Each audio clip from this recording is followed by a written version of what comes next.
천주교 인권위원회에서 일하고 있는 김덕진 대건 안드레아라고 합니다. 반갑습니다. 네. 저녁 때 저희 사무실이 명동에 있거든요. 명동 성당 바로 옆에 있어요. 그래서 지나가다가 이렇게 많이 들리시는 분들이 계신데 아까 5시경에 어떤 수도의 신부님께서 엽기 떡볶이를 사오셨는데 잘 모르고 먹었는데 굉장히 맵더라고요. 그래서 사실 가라앉지가 않고 계속 식은땀이 흘러가고 있어요. 그래서 양해를 좀 해주시기를 부탁드리도록 하겠습니다. 사실은 우리 정세훈 신부님 비롯해서 장기용 신부님 서울동 노동사목에서 청소년 노동 인권에 관한 강좌를 마련한다고 해서 사실 굉장히 놀랐었습니다. 물론 이제 노동사목 이렇게 다시 신부님 오셔서 출발하시고 나서 되게 많이 현장에서 만나거든요. 고공농성하고 있는 분들 또는 오랫동안 해고돼서 또 복직 수행을 하고 있는 분들 곁에 우리 신부님들, 또 신자분들, 활동가들이 와주시기 때문에 사실 현장에서 많이 뵙게 됩니다. 예전하고는 좀 달라진 모습이죠. 예전에는 사실 이제 솔직히 말씀드려서 서울동 노동사목이 여러 가지 어떤 것들을 함께 해보자라고 제안한 적도 있었고 또 교회 내 노동 문제에 대해서 먼저 좀 얘기해보자. 왜 우리 교회는 교회 내에서 왜 파견 노동자들이 교회 내에 있고 왜 비정규직 노동자들이 교회 내에 사업장에 있어야 하는가 이런 문제들에 대해서 사실 얘기해볼 틈이 없었어요. 교회의 어떤 이 제도, 교회 안에서의 틀 안에서 그런 문제 제기를 하기가 매우 어려웠었는데 아마 이제 이런 강좌들이 열리고 현장에서 신부님들 많이 뵙는 걸 계기로 해서 분명 이제 앞으로 그런 얘기들도 같이 할 수 있지 않을까 이런 생각을 해보고 기대도 해봅니다. 제가 주로 이런 얘기하러 다닐 때는 이제 2가지 정도 이제 제 강의의 특징이 있는데요. 굉장히 강의 끝나면 좋아하세요. 제 강의를 좋아한다는 게 아니라 시간을 함께 보낸 걸 좋아하십니다. 이유가 있습니다. 한 가지는 뭐냐면 강사라고 앞에 와서 떠드는데 쟤 진짜 별거 없는데 저렇게 떠드는구나. 나도 어디 가서 이제 교육하고 강의할 수 있구나라는 자신감을 확실하게 심어드립니다. 네, 끝나면서 너무 또 자신감 있는 표정으로 나가시는 분들 곤란하지만 그리고 또 한 가지는 약속된 시간보다 반드시 일찍 끝냅니다. 그래서 굉장히 좀 좋아하세요. 좋죠. 네, 그리고 그래서 좋아하실 거라고 저는 믿고 2가지를 믿고 이야기를 진행합니다. 지난주에 정세훈 신부님께서 본인이 첫 강의 하시고 그때는 평가서를 안 내놓으시더니만 오늘부터 지금 평가서를 내놓고 2장을 주면서 지난주에 자기 것도 평가해라. 잘 되겠습니까? 지난주에 기억도 잘 안 나시고 아닌가요? 생생한가요? 막 장면이 막 떠오르시나요? 분명히 지난주 거 대충 쓰시고 제 거는 처음이니까 상세하게 쓰실 거란 말입니다. 또 내일이나 다음 주나 다다음 주는 또 대충 하실지 모르고 그래서 참 여러 가지 시작할 때부터 마음에 불편함이 있습니다. 저는 사실은 이제 서울교구 또는 이 자리에 오시는 분들 중에 그러니까 노동에 관심 있는 사람들이 우리 신자들 중에 계신가? 근데 그 중에서도 청소년 노동에 관심이 있는 분들이 오신다. 게다가 청소년 노동 인권이다. 너무 이 교회에 대해서 사실 평상시 얘기해보지 않았던 파격적인 주제가 아닌가라는 생각을 사실 했었어요. 왜 우리 성당이나 이렇게 공동체에서 제가 주일학교 교사 되게 오래 했거든요. 근데 아이들 이렇게 학생들 일하러 가거나 알바하고 그러면 사실 집에서 적극 권장하시나요? 어때요? 저는 사실 이제 결혼도 안 했고 아이도 없습니다만 여기 혹시 다들 다 싱글 같으시긴 한데 네. 어떠세요? 알바하러 간다 딱 했을 때 내 아이가 독서실 안 가고 학원 안 가고 네? 공부나 해 그러죠? 이게 거의 한 100명 중에 한 90명 이상의 부모님들께서는 공부나 해 돈은 우리가 벌 테니까 어떻게든 해볼게 다른 빚을 내든 네 학비 못 되겠냐 너는 공부 열심히 해서 좋은 대학 가서 나중에 좋은 직장 가는 것이 효도고 그게 지금 네가 할 일이지 지금 맥도날드나 세븐일레븐 가가지고 네가 돈 벌면 얼마나 벌겠다고 사실 이게 솔직한 심정 아니세요? 그쵸? 저도 제가 예를 들면 저랑 제 조카가 있다거나 그렇게 한다면 막 적극적으로 말리진 않겠지만 한번 다시 생각해보면 어때? 네가 거기 가서 일하는 것이 너무 힘들고 너무 어려울 것이라는 것이 너무 뻔하기 때문에 그리고 가장 속상한 건 뭐냐면 일이 힘들고 그런 게 아니죠. 그곳에서 내가 사랑하는 내 아이들, 내 조카, 내 형제 자매가 존중받지 못하면서 일할 거라는 거를 예상되잖아요. 사실 우리가 직접 현장에서 목격하지 않더라도. 그러니까 그런 마음에서 어떻게 그런 알바를 하러 가겠다라고 하는 그 친구들을 그냥 웃으면서 그래 좋은 경험 해보는 거야. 젊어서 고생은 사서도 한다는데 이런 분위기가 되기는 굉장히 어려운 게 사실 우리 한국 사회의 구조라고 저는 생각합니다. 특히 이제 가족이 중심되는 문화 그리고 제도 교육 학교 안에서 학원 안에서 엄마 아빠나 선생님이나 이런 어떤 누가 바라보는 곳 통제할 수 있는 곳 보호받을 수 있는 곳에서 있기를 바라는 것이 실제로 부모님들의 마음이 아닐까 생각을 해요.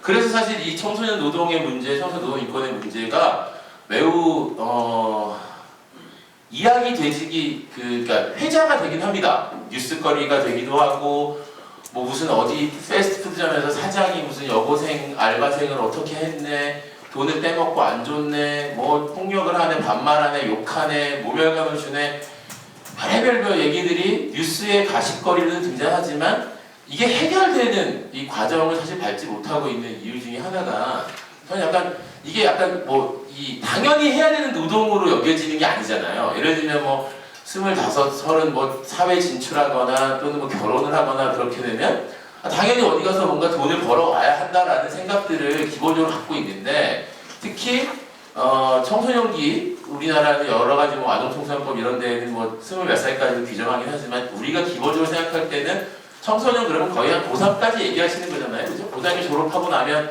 성인 대접을 해주시고 술도 마실 수 있고 물론 그 전에도 마실 수는 있습니다.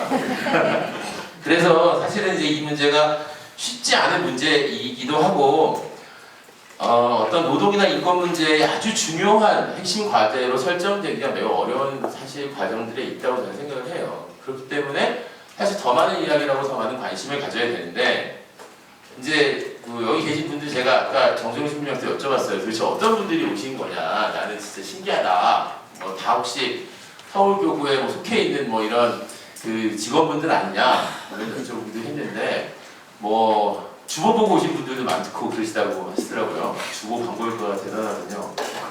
그 청소년에 대해서 어떻게 생각하시는지를 알아야 대화를 할 수 있습니다. 지금부터 이야기를 풀어나갈 수가 있어요. 여러분들이 갖고 계시는 청소년들에 대한 생각. 노동에 대한 생각은 대부분 노동을 하셨거나 노동하시고 중이거나 뭐 앞으로 하실 예정이라서 거기에 대한 관심이나 이런 것들이 있으실 텐데 청소년기를 지나고 난 성인들은 청소년 문제에 사실 관심이 없습니다. 그리고 자기 자녀가 청소년기를 이렇게 지금 겪고 있지 않으면 별로 청소년 문제에 관심이 없게 되죠. 교육 문제 사실 마찬가지잖아요.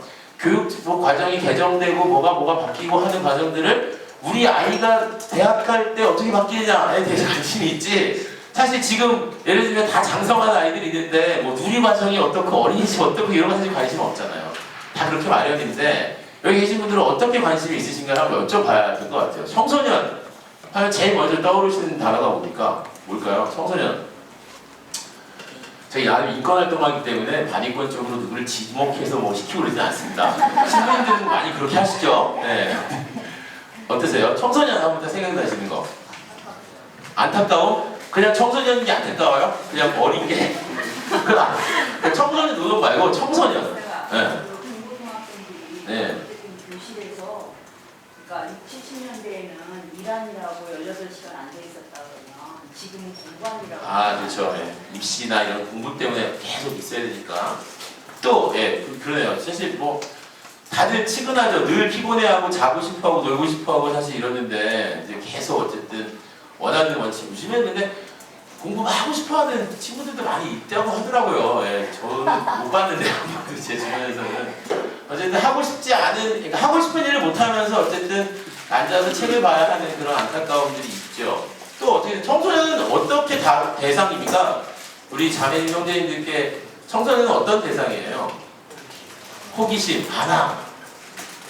또 청소년하고 솔직히 얘기해서 솔직하게 얘기해서 17세, 17, 18세 이 정도 나이가 된 청소년들하고 나하고 동급이다, 동등하다, 맞다, 다이다이다 이렇게 생각하시나요? 아니죠. 그렇진 않죠. 그렇게 생각 안 하시죠? 네. 솔직히 저는 인권활동가라는 이름을 갖고 있어서 그렇게 생각해야 된다라고 끊임없이 저를 이렇게 당금질을 합니다. 끊임없이 긴장하고 아니야, 전 나보다 20살 어린 친구가 아니야. 나랑 똑같은 인격체고 나와 동등한 사람이야. 아무 상관없어. 내가 마흔이 넘었고 그래 내가 일찍 결혼해서 너만한 아들이 있다 하지만 그래도 괜찮다. 이렇게 하면서 사실 살아요. 그럼에도 불구하고 순간순간 저도 아니 저런 새파란 것들이 또는 아니 저런 얼마 이 나이도 먹지 않은 이런 생각이 저도 불쑥 들 때가 있어요. 근데 약간 이제 일반 인권활동가가 아닌 분들과의 차이가 있다면 저는 입 밖으로 내지 않습니다. 그 생각을. 입 밖으로 내지 않아요. 네, 그 차이가 있는 거예요. 어머니들이나 어머님들은 못 참고 내뱉으실 때가 있죠. 이런 조그만 놈이 뭘 한다고 뭐 어린 놈의 학생이 공부나 할 것이지 뭐 예를 들면.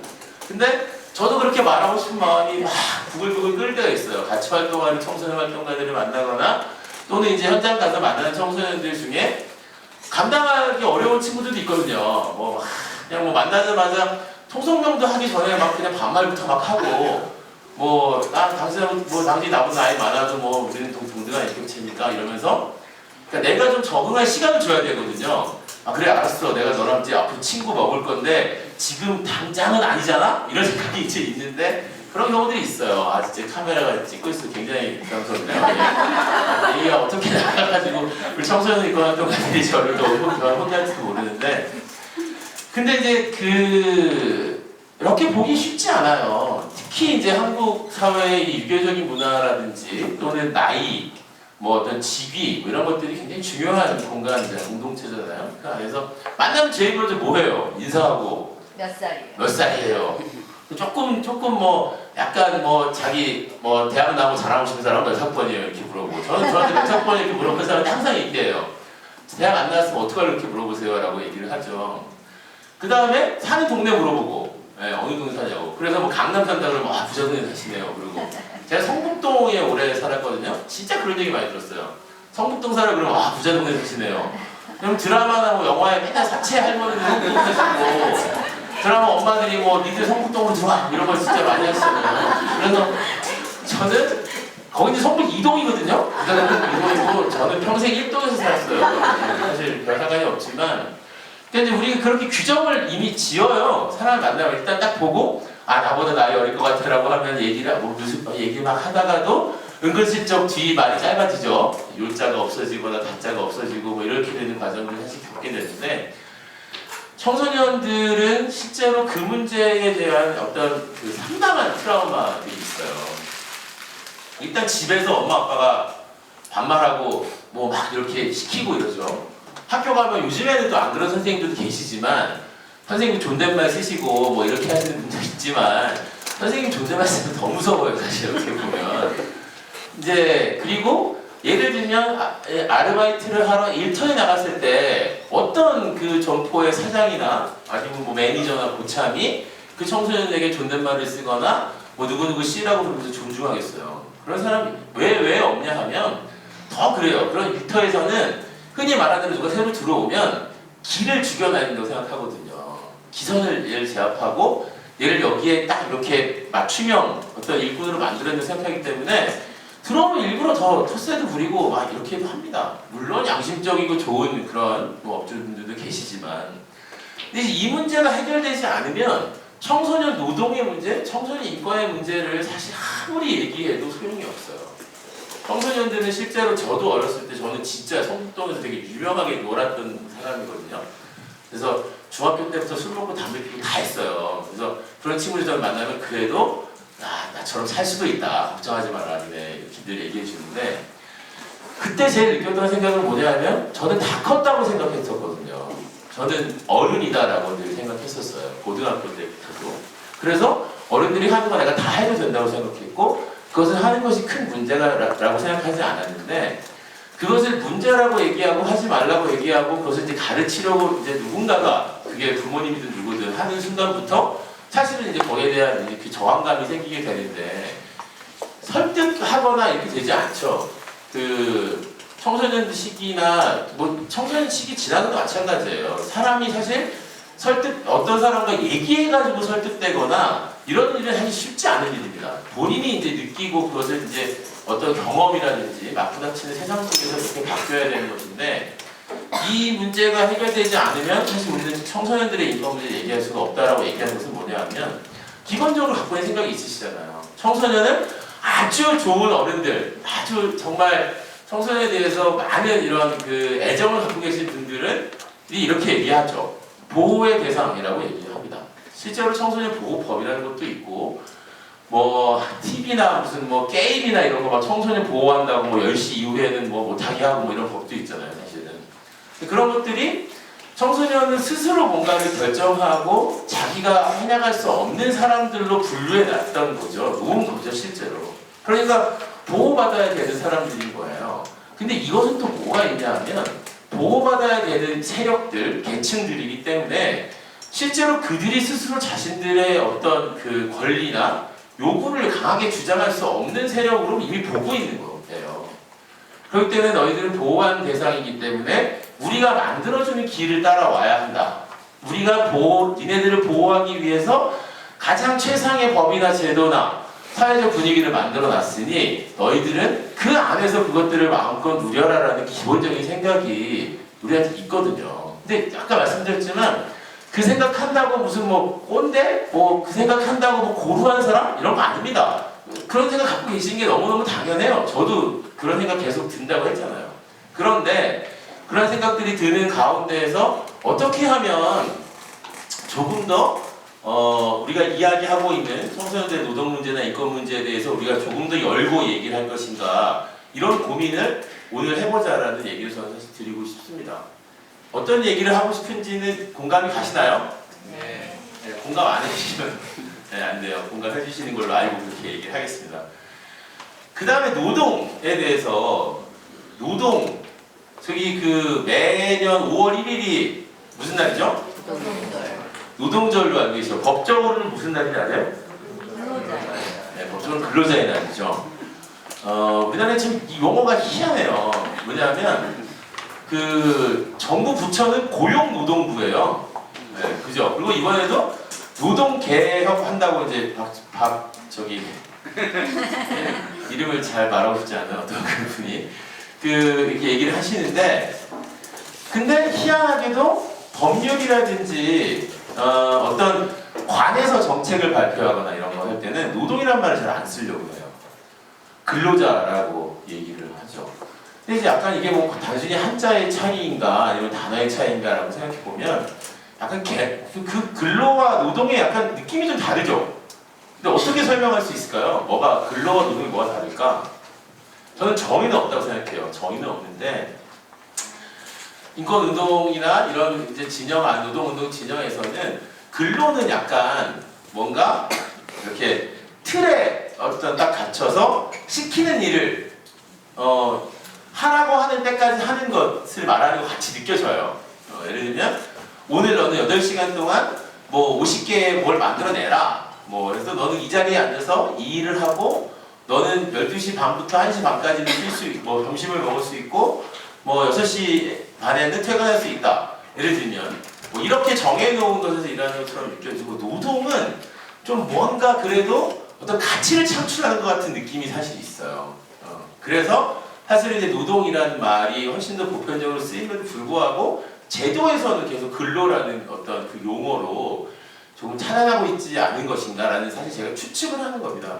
정말 그렇다라는 것은 제가 얘기할 수 있는 부분은 아닌데요.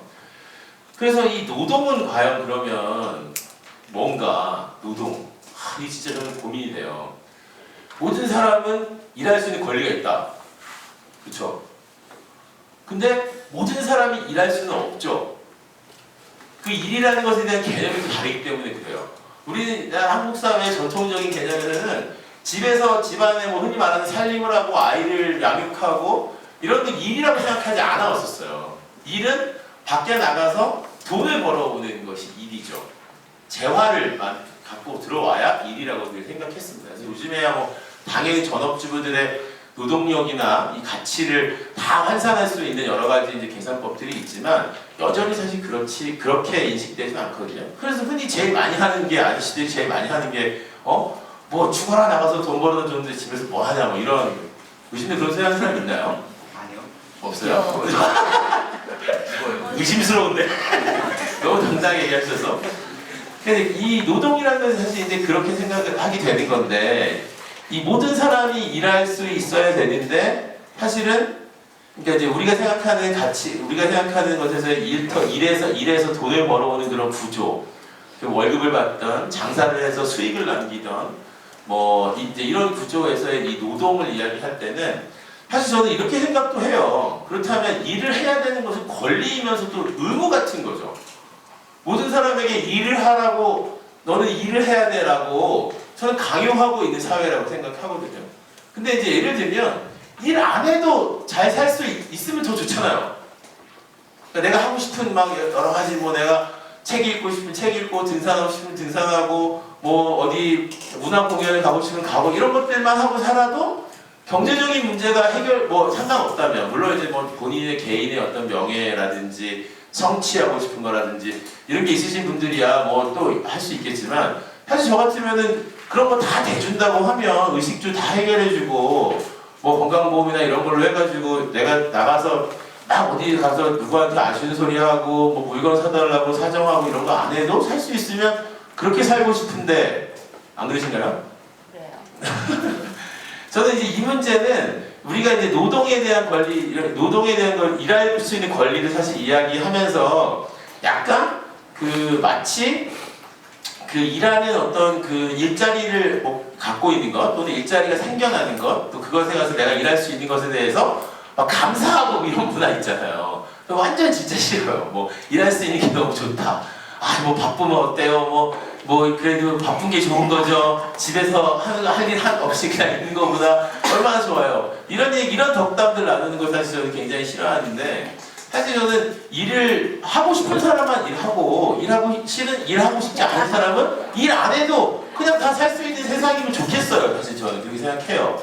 이게 하느님 나라와 맞는지는 모르겠습니다. 하느님 나라에서 이게 용납되는 일인지 모르겠지만 저는 개인적으로 그렇게 생각하는데 그게 안 되는 이 공동체 안에 살고 있기 때문에 노동을 할 수밖에 없죠.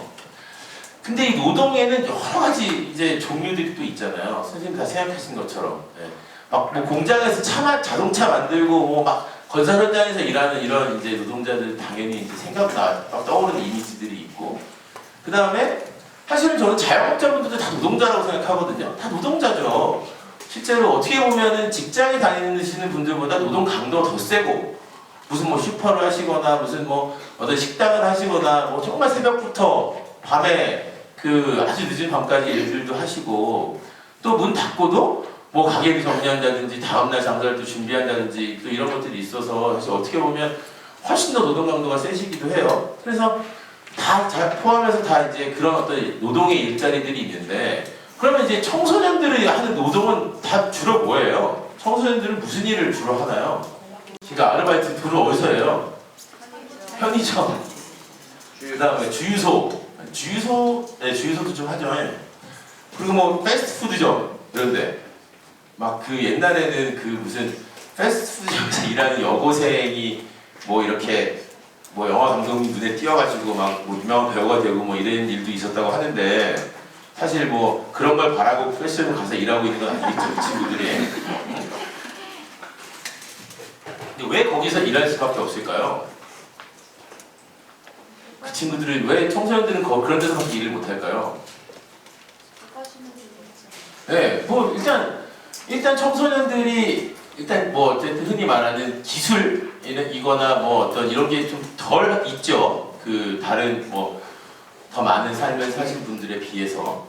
그리고 또 뭐가 있냐면 일단 이 청소년들이 한 곳에서 쭉 오랫동안 일을 하는 것이 어렵다고 생각해요. 네. 좀 하다가 그만둘지도 모른다라는 이 생각을 늘 하고 있고 사실 그렇기도 하고요. 네. 무슨 편의점 알바 이런 것들 이 일들을 평행하는 것이 아니라 그 일을 나는 평생 편의점에서 일할 거야 이런 꿈을 갖고 있는 사람들은 솔직히 없잖아요. 그렇기 때문에 이 그 청소년들에게 이제 그 허락되는 열려있는 일터가 매우 협소하죠. 대부분이 서비스업이에요. 거의 뭐 95% 이상이 서비스업이죠.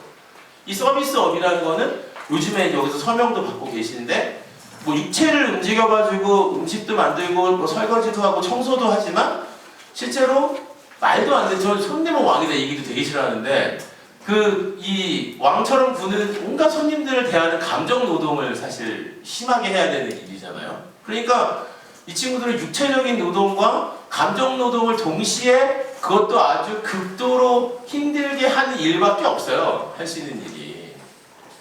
물론 뭐 재주가 있어가지고 뭐 인터넷 같은 걸로 해갖고 돈을 버는 친구들도 간혹 뉴스에 나오고 뭐 아주 그런 걸로 해가지고 아이디어 사업을 하는 청소년들도 있죠.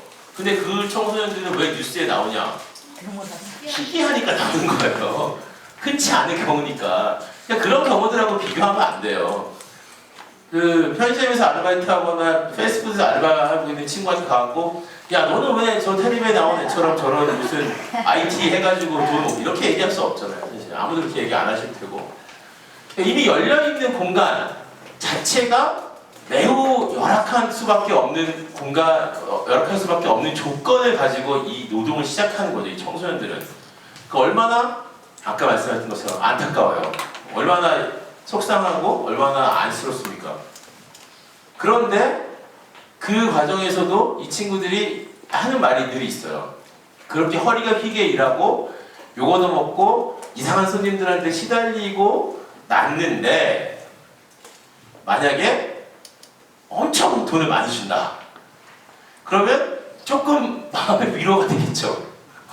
아 그래 내가 이 힘든 걸 다 참고 왔는데 통장에 한 달에 300만 원, 500만 원이 들어왔다. 그러면 위안이 되겠죠. 하지만 현실은 아시잖아요. 절대 그렇지 않다는 거. 그러니까 지금 뭐예요?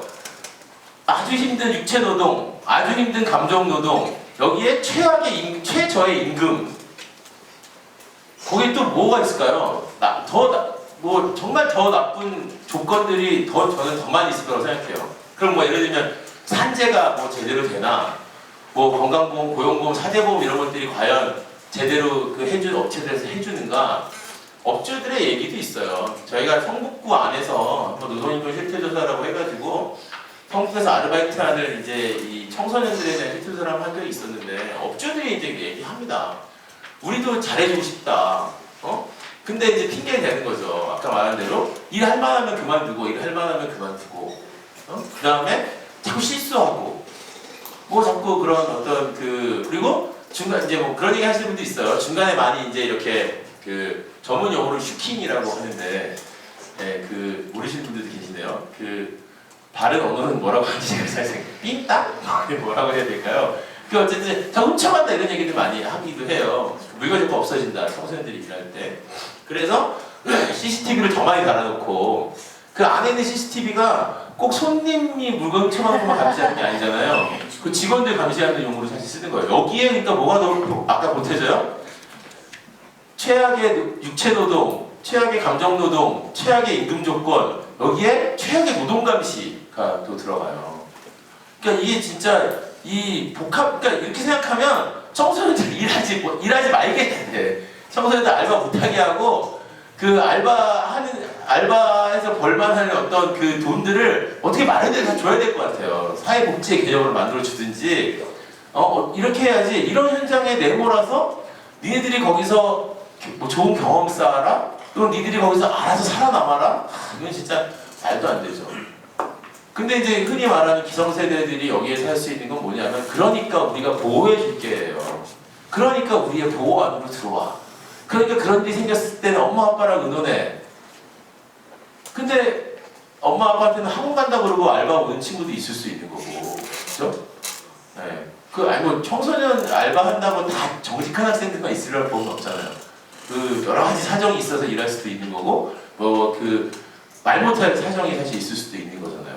어떤 친구들은 학교 폭력에 시달리는 친구들인데 진짜 그 돈 뺏기고 이런 것 때문에 학원비 뺏겨서 그거 메꾸느라고 일하는 친구들도 사실 있어요. 근데 그 엄마한테 말 못하는 일이잖아요. 말하기 어려운 일들이고.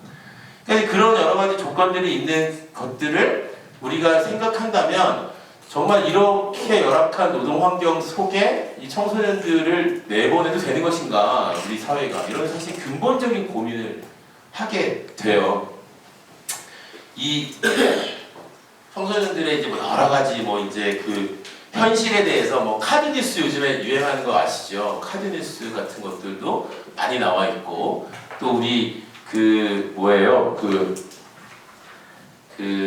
진짜 사나이 그 나와서 되게 인기를 끌었던 그 걸그룹 걸스데이의 해리라는 친구가 그 광고했던 거 기억나시죠? 알바몬이었나요? 그 광고할 때 뭐 이런 시급 이거 기억하실 것 같은데, 원래는 뭐 더 센 것들도 있었는데 뭐 그걸 막았다고 하더라고요.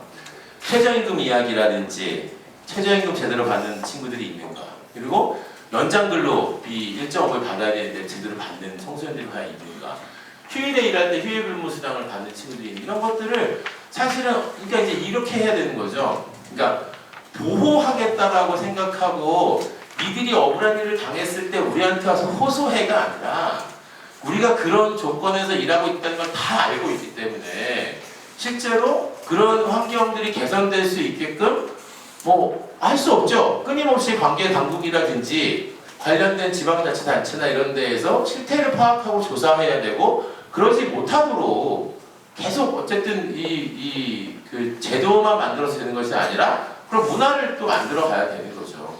아르바이트생들이나 뭐 이런 청소년들을 고용했을 때 거기에 대한 어떤 다른 인센티브를 준다든지, 또 그것이 예를 들면 이제 문제로 지적되거나 뭐 형사 입건 같은 것들이 됐을 때 또 어떤 불이익을 준다든지 하는 것들도 있겠지만, 실제로 제일 중요한 것은 그 아르바이트 하는 청소년들을, 그러니까 예를 들면 성인 이었으면 좀 덜하지 않았을까 이런 생각 하지 않으세요?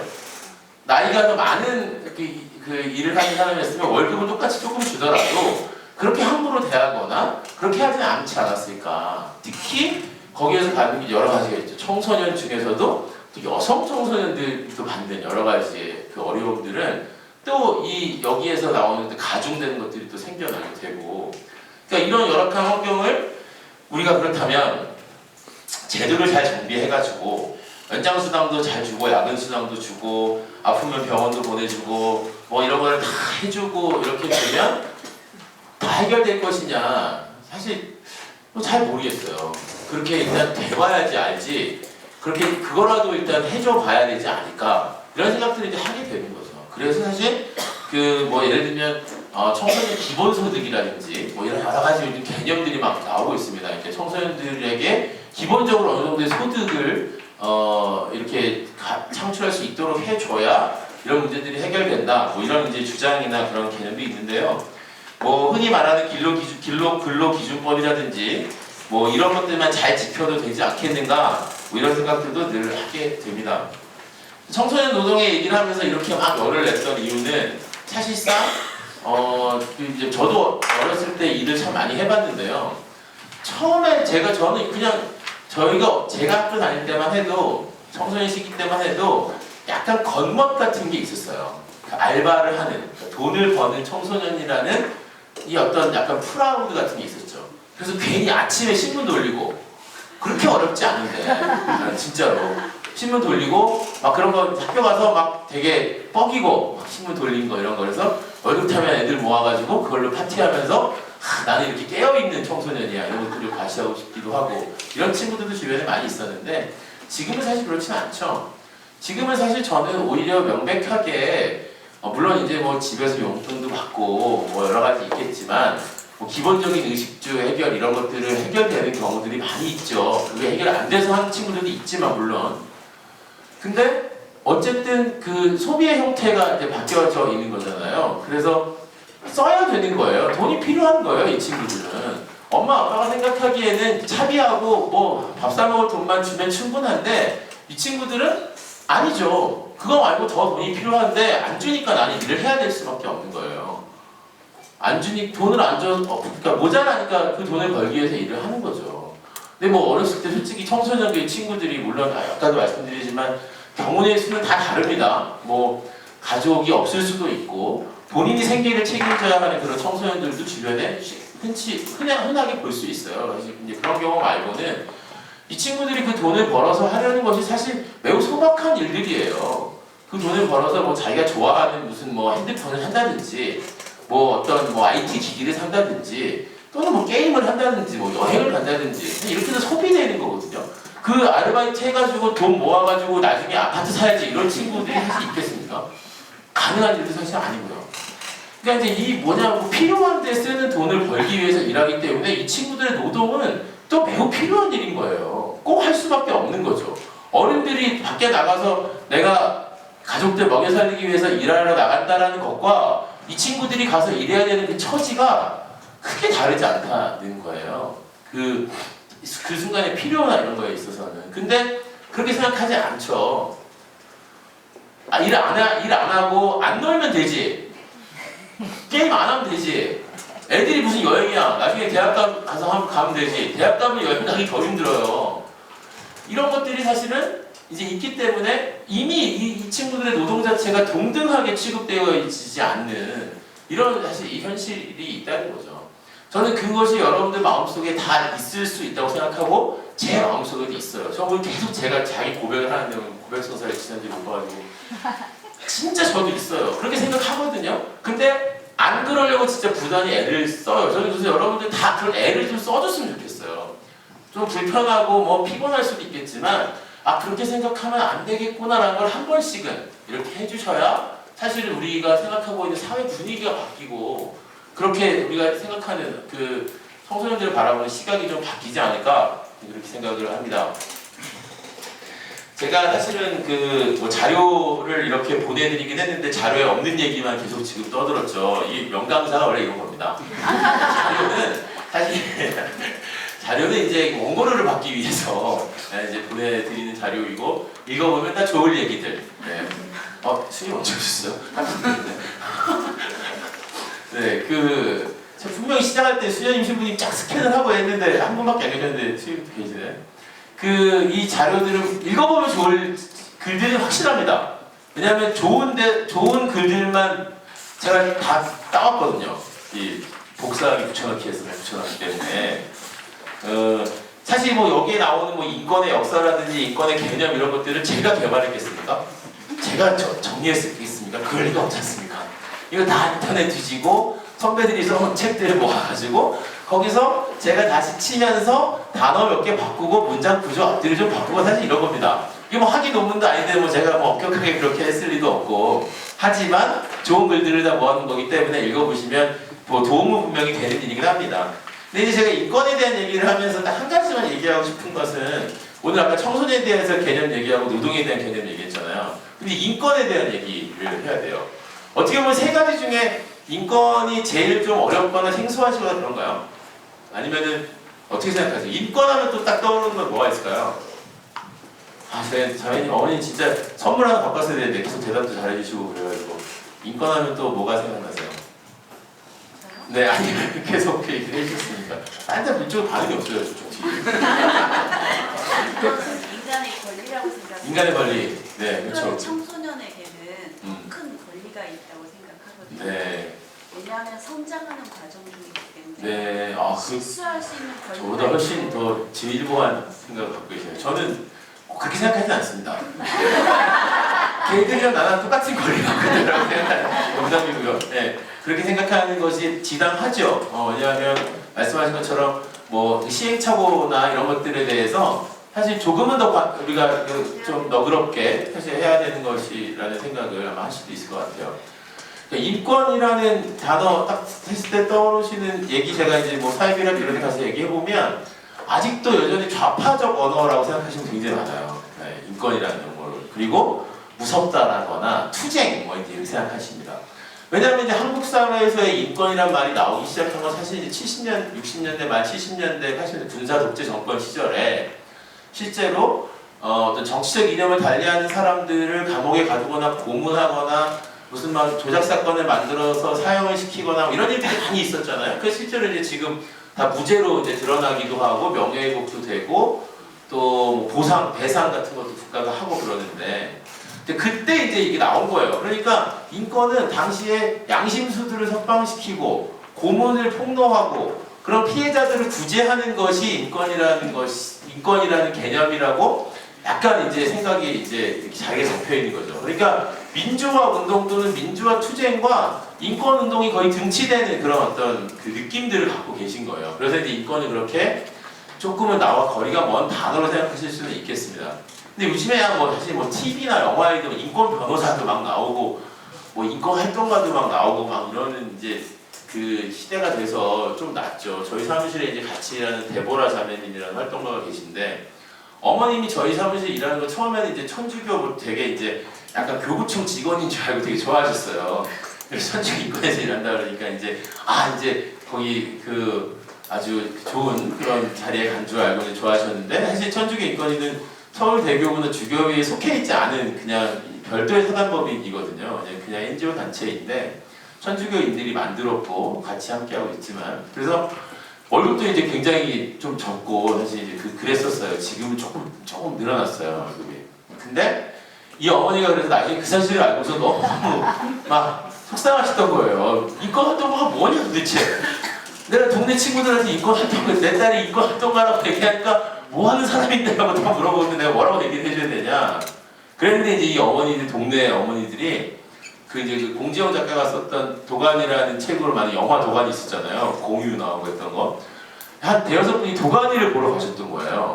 딱 보시면서 네 딸이 저거 하는 거냐? 그렇게 돼가지고 그 다음부터 이제 어머니가 동네에서 어깨 피고 다니셨다고 하던데 그러니까 이제 여전히 생소한 분야고 인권활동, 인권운동이 뭐냐라는 질문이 여전히 사실 많이 받게 됩니다. 그래서 이제 인권이라는 이 단어가 흔하게 이제 그 막 쓰일 때 우리는 오히려 더 걱정이 돼요. 예를 들면 경찰이 인권을 우리가 보호하겠다, 국민의 인권. 그러면 되게 불안합니다. 네. 저 인권을 보호한다고 해놓고 뭐 이상한 걸 만들어내서 어떻게 할지 모르겠다. 검찰청 홈페이지나 이런 데 가보시면 그런 데 가실 일 없죠. 그런 사이트 들어가 보실 일 없죠. 평생 검찰청 같은 데 가실 일 없죠. 네. 그러길 바라요. 네. 저는 많이 가봐가지고. 그런데 거기에 가면 국민의 인권을 보호하는 게 검찰의 가장 큰 이제 덕목으로 돼 있어요. 근데 사실은 이제 우리의 경험에서 보면 흔히 말하는 공권력, 그 이제 국가 공권력, 특히 제복을 입은 사람들, 경찰, 검찰, 군, 뭐 교도소 이런 데서 국가 공권력이 실제로 국민에게 인권을 침해하는 경우들을 사실 많이 보거든요. 그래서 유엔 뭐 세계 어떤 국제 인권 흐름, 유엔에서는 국가에게 그런 의무를 주었어요. 세 가지 의무가 뭐 있는데 국민의 인권을 침해하지 마라. 국가에게. 네. 이게 가장 기본이 되는 의무인 거예요. 얼마나 많은 국가에서 많은 국민들이 사실 국가 공권력에 의해서 피해를 보고 인권 침해를 당했으면 유엔에서 국가들의 세상의 모든 국가들은 국민들의 인권을 침해하지 마라. 너무나 당연한 일인데도 불구하고 다시 선언을 하는 거죠. 그러니까 그런 과정들에서 사실 이제 이제 파생되어 나오는 것이 사실 인권인데 아까 말씀드린 대로 이제 그 관에서 뭐 이런 거 한다 그러면 불안하다고 얘기했던 건 뭐냐 하면 이게 이제 인권이라는 개념이 뭐 한 몇 시간 공부하거나 아니면 뭐 그런 활동을 나가가지고 현장에서 사람들을 몇 번 만나본다고 해가지고 갑자기 내가 인권 감수성이 높아지고 인권을 존중하는 인간이 되는 게 아니더라고요. 저는 그럴 수 있을 거라고 사실 생각했어요. 그래서 아무것도 모르고 여기에 들어와서 뭐 금방 다 따라잡을 수 있겠지라고 생각했는데 사실 지금도 내가 정말 인권 감수성이 있는 사람인가 제가 얘기했잖아요. 아까 그렇게 끊임없이 전 입 밖으로 내지 않을 뿐이라고 계속 저도 생각하고 있다고 똑같이 그런 생각을. 근데 저는 입 밖으로 내지 않는 기술을 터득했을 뿐이라는 거죠.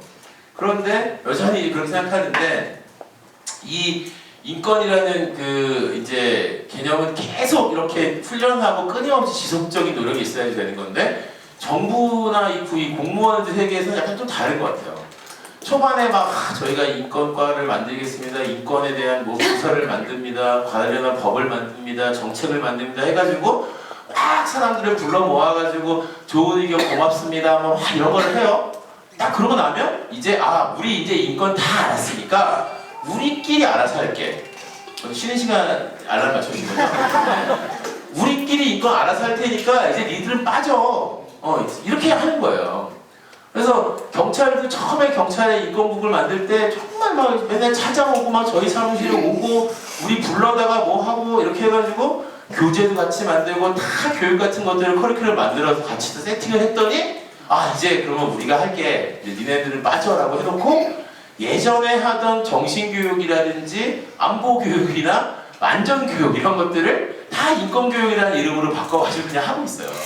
그래서 사실 불안하죠. 관에서 이제 인권을 한다고 하면. 그래서 이번에도 뭐 경찰이 뭐 그 내년부터 그 이 집회나 시위에 의해서 시민들의 인권이 침해되는 것을 막기 위해 집회 시위를 막는 예산을 증액했어요. 그러니까 이제 집회를 하는 사람들의 인권 말고 집회를 안 하는 사람들의 인권을 위해서 어떻게 하면 집회를 더 잘 막고 체증을 더 잘해가지고 나중에 이 사람들을 벌 줄까라는 예산을 엄청 증폭시켰거든요. 사실 그런 것들이 뭐 입장의 차이는 있겠습니다만 과연 그 진짜 그 인권을 위해서 이 얘기를 쓰는 것인가라는 고민을 하게 되는 거죠. 그래서 인권하면 사실 제일 먼저 얘기 드는 것이 천부인권이라는 얘기 들어보셨죠? 천부인권. 하늘에서 부여한 권리다. 뭐 하늘에서 모든 사람에게 똑같이 준 권리다. 뭐 이런 식으로 해석되는데요. 지금 사실 요 현대 인권운동에서는 그런 용어를 거의 쓰지 않습니다. 왜냐면 저희 노동의 이야기를 이제 하면서 이 얘기를 했던 이유는 뭐냐면 출발선이 다시 다르잖아요. 솔직히 뭐가 똑같아? 누가 똑같이 다 태어났어요? 요즘에 흑수저, 금수저 이렇게 유행하는 것처럼 아니 무슨 권리를 똑같이 줬다는 건지 사실 받아들이기가 매우 어려워요. 그런 말들은 너무 낭만적인 얘기인 거죠. 뭐가 똑같아? 하나도 안 똑같아. 내가 보기에는 제 친구들 중에도 정말 뭐 잘 사는 집에 태어나가지고 이런 고민할 거 없이 컴퓨터 사는데 왜 맥도날드에서 일을 해? 사면 되지 그냥 이런 친구들에서 있는 거고 정말 그 이런 이미 출발이 다른 어떤 이 경제적이라든지 문화적이라든지 이게 또 지역적인 문제가 또 있잖아요. 도시 지역과 도시가 아닌 지역의 차이 이런 여러 가지 이미 다른 권리의 출발선상에 놓여 있는 것을 두고 똑같이 경쟁해라. 똑같이 너희들에게 모든 게 똑같이 평등하게 주어졌으니 기회의 나라이니 여기서 너희들이 알아서 해봐라라고 하는 것은 매우 무책임한 일이라고 저는 생각해요. 그 출발선상을 그래도 맞춰주는 것 그게 이제 사회복지라는 이름일 수도 있고 그게 뭐 어떤 뭐 어느 정파에서 주장하는 뭐 무상교육이라든지 뭐 어떤 무상교육 뭐 이런 시스템일 수도 있어요. 그러니까 그런 것들이 어떻게 나와야 될지는 제가 제안할 게 아니고 행정을 한 사람들이 할 일이죠. 저는 그런 거를 대안을 만들어야 되는 사람이라고 생각하진 않아요. 저는 문제점에 대한 것들을 우리는 지적하고 그 문제점이 개선될 수 있는 거는 당신들이 찾아야지. 정부가 찾아야지. 정치인들이 찾아야죠. 그런 것들을 만들어줘야 어쨌든 어떤 그나마 그 흔히 말하는 비슷한 지점에서 출발하는 경쟁을 할 수 있게 되는 사회가 되는 건데 이런 것들에 대해서 왜 그런 차이가 발생하고 한국에서의 노동의 문제가 여전히 그 계속 뭐 흔히 말하는 계급적인 문제이고 불평등의 문제일 수밖에 없는지에 대해서 아까 휴식을 알리는 알람 소리가 울렸기 때문에 10분간 쉬었다가 다시 말씀드리도록 하겠습니다. 네, 고맙습니다.